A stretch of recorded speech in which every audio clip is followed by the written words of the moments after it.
What's going on, guys? This is the True Red Politician, or just Red Politician for short. And tonight was a very big win for us, MAGA, and just overall for the Republican Party, or just the MAGA coalition here, because a big, prominent rhino in the Lone Star State of Texas went down in flames. He got absolutely just shellacked. And the funny thing is, I had Paxton winning, but I had him winning by like 10 to 15. And as you can see, with the vote still counting, by the way, Paxton did not win by 5, 10, or even 15. He won by well over 25, damn near cracking 30% with a longtime incumbent senator who's been in the Senate for almost 30 years. This is like his his fifth bid. A four-time Senate incumbent who just absolutely beaten down by Ken Paxton. It wasn't even close. And again, this is the just warning sign to the establishment and these like neocon types who are just being these clowns who just never learn and who would rather lose. And again, as you can see, he went up to 46. I mean, he's beaten Paxton's basically beaten the guy by damn near 30 at this point. I mean, he's an absolute beatdown. And this is coming off of Cornyn spending well over $100 million.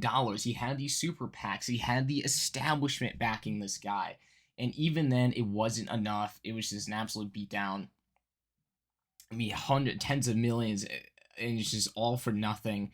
Again, these establishment neocon types, and it's funny because Qantas, who's pretty solid, and again, this isn't a shot towards Qantas because Qantas is pretty solid, but they had Paxton up by almost 10 points. That's in reality. I had Paxton winning around 10, maybe 15 points at best, and again, he's just absolutely demolished, RINO Cornyn.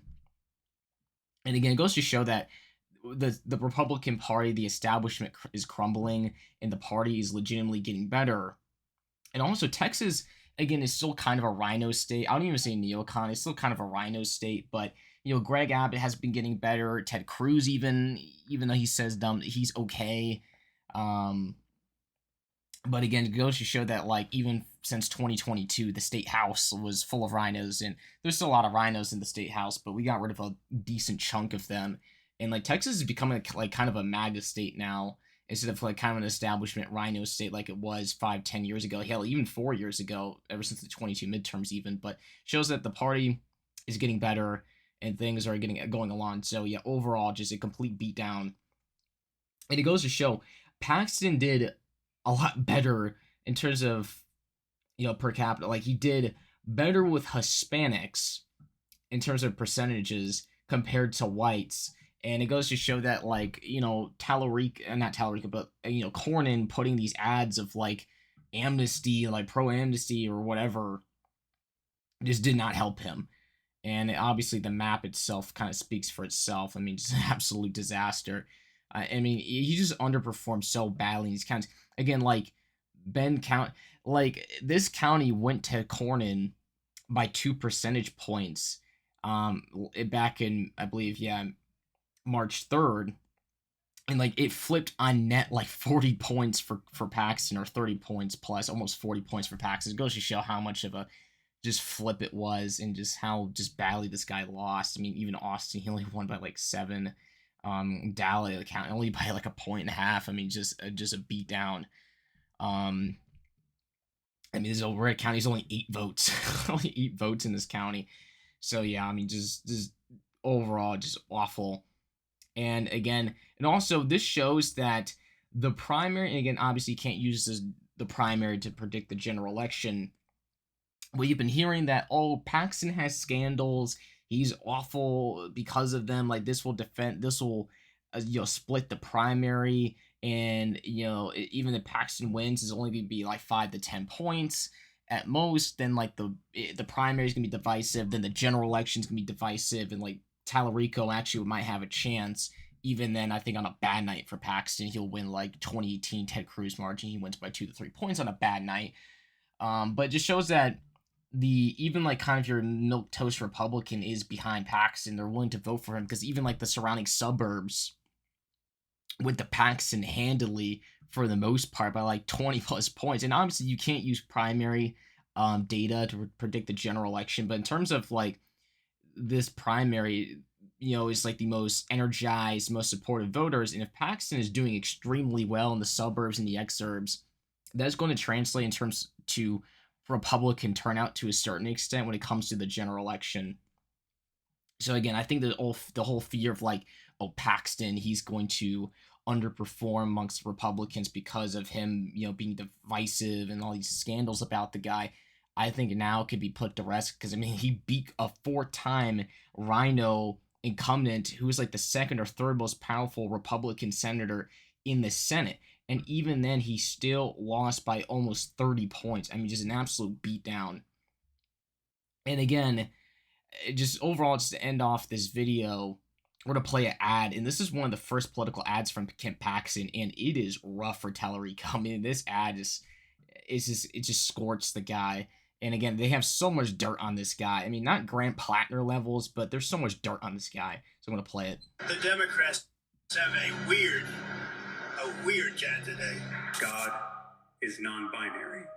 There are many more than two biological sexes. In fact, there are six. It is now existential that we try to reduce our meat consumption. The American flag is such a complicated symbol for most of us. Prophetic voices like Jesus have helped me reckon with my own whiteness, my own masculinity. Our southern border should be like our front porch.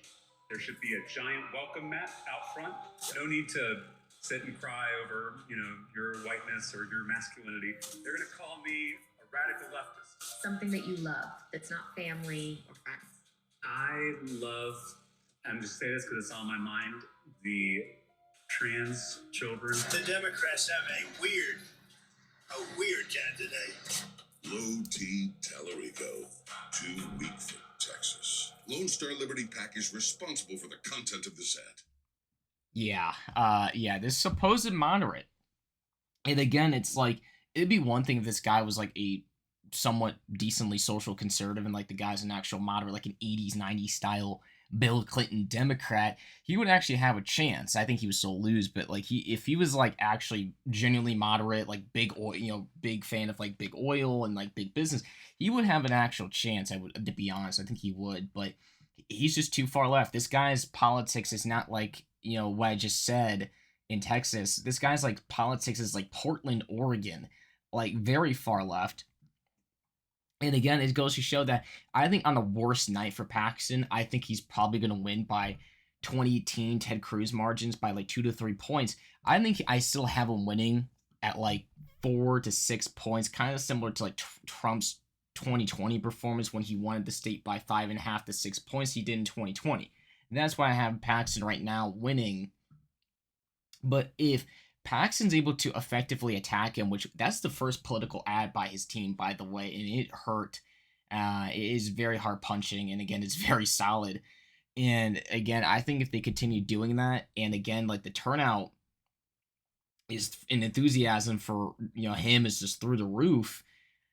I'm not saying he's going to win by double digits in the presidential, not president, but in the general election. I think he'll probably win by like 4 to 6 points around there, but I wouldn't be too surprised if he wins by upper singles. He wins by 7 to 8 points. I wouldn't be too surprised because, again, like the guy is, Paxton knows how to win. He's in tune with the voter base, with the MAGA voter base in particular.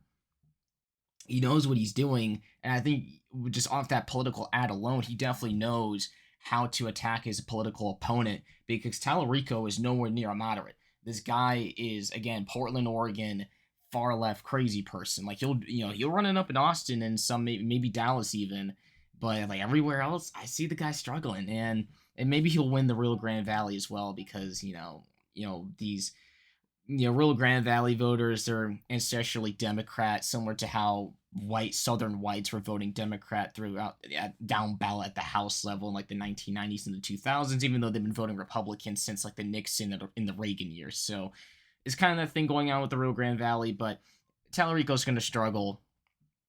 And if this primary, and I think the primary just proves that the coalition is solid, or at least the voter base is solidly behind Paxton. I think the establishment And I think the GOP might reluctantly, but overall get behind the guy. And again, for the people that say, well, Paxton is going to make us spend more money. It's like, okay, Cornyn, a 4-time incumbent, lost by 30 points, and you're talking about money and spending, and even before this, the polls show Cornyn only doing a point or two better than Ken Paxton. So it's not like, Paxton would have won by 5, but Cornyn would have won by 7, so therefore we should win with Cornyn. No, it's well worth the upgrade.